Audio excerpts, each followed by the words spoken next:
बालिंगा इथं नदी परिसर आणि नवीन कॉलनी भागात उघड्यावर मद्यपान गांजा सेवन करणाऱ्यांची संख्या वाढतीये.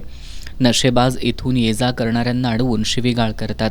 यातून अनेकदा वादावादी मारामारीच्या घटना घडल्यात. गावातील काही बार आणि हॉटेल प्रशासनानं निश्चित केलेल्या वेळेपेक्षा जास्त वेळ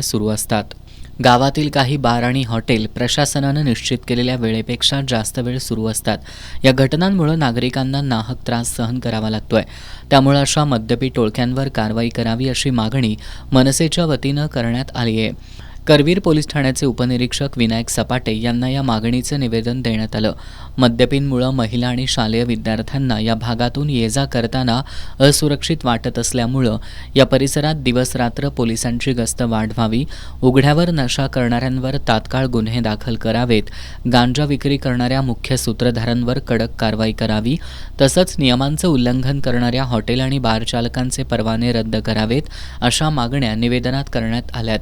मनसेचे उपाध्यक्ष निलेश धुम्मा, अमित पाटील, संदीप खाडे, यशवंत तानुगडे, राहुल खाडे यांच्यासह कार्यकर्ते उपस्थित होते.